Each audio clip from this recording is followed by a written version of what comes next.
Ça prend tout un village pour élever un enfant. Mais ça prend pas juste un prof pour élever un enfant, ça prend toute une école, toute une société. Et dans le projet éducatif qu'on met en place, on veut justement, c'est pour ça que le ministère avait mis le projet éducatif, pour que les gens se concertent et parlent des mêmes valeurs et aillent dans un sens commun, dans une même direction. Bon, il y a eu des bons gestes de poser, il y a des projets éducatifs qui sont extraordinaires, des écoles qui ont évolué, mais il y en a d'autres qui s'en sont servis pour mettre des règles strictes tout simplement, et non pour faire une communauté de pratique, hein? Pour vraiment aller plus loin puis cheminer là-dedans.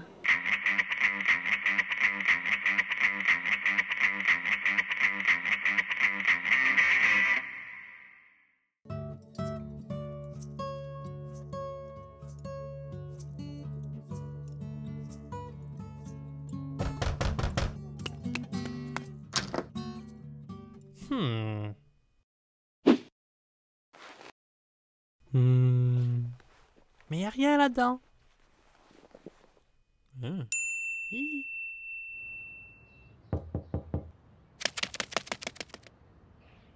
Les communautés se sont un peu dissoutes au Québec depuis quelques décennies.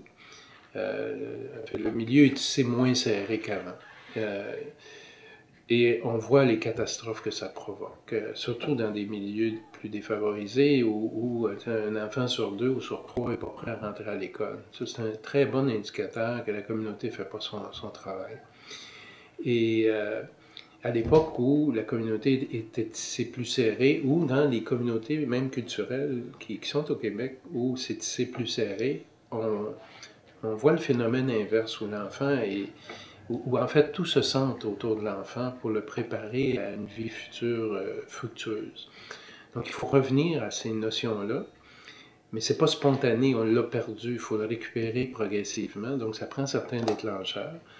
Et n'importe quel organisme communautaire ou n'importe quelle personne influente dans une communauté peut aider à recréer un mouvement autour de l'enfant.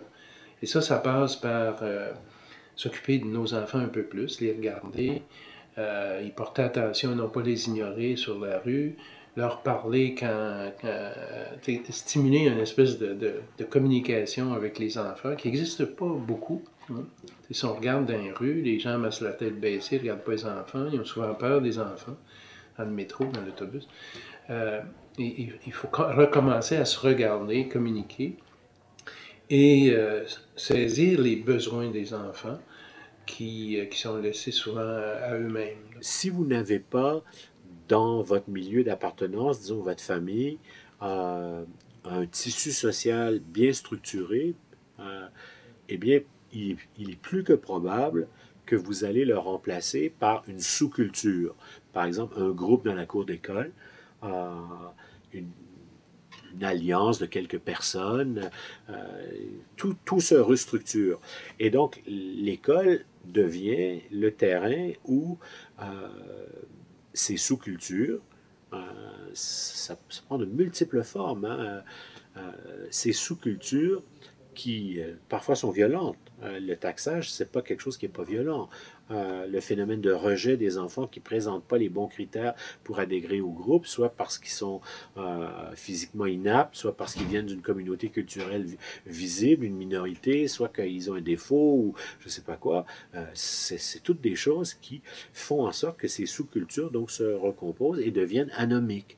C'est-à-dire que devenir anomique, ça veut dire répondre à la règle du sous-groupe avant de répondre à la règle du plus grand groupe, c'est-à-dire de l'école ou de la société en général. Toutes les forces vives d'une communauté qui viennent contribuer au développement d'un enfant. C'est-à-dire le voisinage. C'est-à-dire un peu ce qu'on crée, nous, en pédiatrie sociale, c'est-à-dire une espèce de mouvement autour des jeunes enfants qui permet à du monde de s'impliquer, puis qui ne s'impliquerait pas si on ne créait pas ce mouvement-là. Ça veut dire des personnes âgées, ça veut dire des bénévoles de toutes sortes, ça veut dire des voisins, ça veut dire des gens qui ont des talents, qui veulent les communiquer à leurs enfants. C'est tout ça mis ensemble qui fait qu'un enfant va réussir à entrer à l'école. Oui, l'école doit s'ouvrir aussi. Oui. C'est comme si, à un moment donné, on a eu peur, on voulait pas qu'on entre dans notre classe, une espèce de chasse gardée où on se sent menacé parce qu'on dit aux autres qu'est-ce qu'on fait, on montre puis je pense qu'il y a ça aussi qui fait qu'à un moment donné, il y a eu un désintéressement aussi. Mais je pense que l'école on doit réouvrir sur notre société, mais expliquer aux gens qu'est-ce qui se passe. Oui. Puis laisser... Je pense que des rencontres, c'est nécessaire pour que les gens comprennent. Puis je pense que si on s'en va pas vers ça, ben on va continuer de se désintéresser de l'éducation, on va continuer de la sous-financer. Puis, on n'a pas de service. Surtout, nous, en adaptation scolaire, on le voit. C'est des enfants qu'on a un peu laissés pour compte. Puis, de l'aide, on n'en a pas. Du soutien, il n'y en a pas. Des services, il n'y en a pas. Et au niveau de l'école, il y a l'enseignant, mais il y a aussi les pères, les amis de l'école qui sont là, du groupe. Et l'important, c'est que l'enfant s'intègre dans cette communauté. Dans cette communauté éducative, dans cette communauté, cette pratique, où on apprend des choses et l'enfant découvre des liens, crée des liens. Moi, je ne fais que passer comme prof, comme enseignante, mais le groupe demeure, les liens du groupe demeurent. Et si on les établit dès le préscolaire, on les continue en première année, deuxième année, troisième année, bien, ça permet vraiment de créer des liens, des forces, des dynamiques qui, tout au cours du primaire, permettent d'avoir des points de repère pour l'enfant. Où l'enseignant joue un rôle important, c'est dans les stratégies, tout ça, mais aussi de voir si un enfant est rejeté, comment amener à ce qu'il ne le soit pas, ou lui, voir ses forces pour que, justement, le groupe collabore avec lui. En fait, le point principal, c'est qu'il ne faut jamais laisser tomber un enfant. Et quand un enfant ne va pas bien, il faut être à plusieurs, puis ça n'appartient pas uniquement à la médecine, ça n'appartient pas uniquement à l'éducation, etc.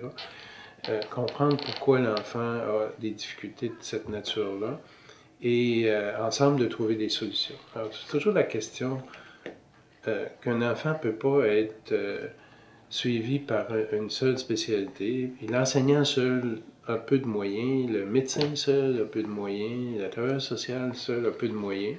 Mais quand on met nos ressources ensemble, on vient vraiment d'amener, de définir des outils beaucoup plus puissants. Je lisais la semaine dernière un article fort intéressant sur les écoles ouvertes de plus en plus dans les communautés, donc des écoles ouvertes les fins de semaine, et là, il y a des animateurs qui ont les enfants, puis qui font du sport, puis plus de contact entre groupes communautaires et écoles, mais moi, je suis ravie de ça, là. C'est la façon de scolariser les enfants, puis de les attirer à l'école, de les motiver. L'école devient un milieu de vie, puis en même temps, ça fait que l'école est plus impliquée dans la communauté, elle va donc mieux comprendre qu'est-ce qui se passe là dans la communauté, quels problèmes ils ont les parents. Tu sais, pauvreté, problèmes environnementaux, etc. Moi, je crois beaucoup à ça.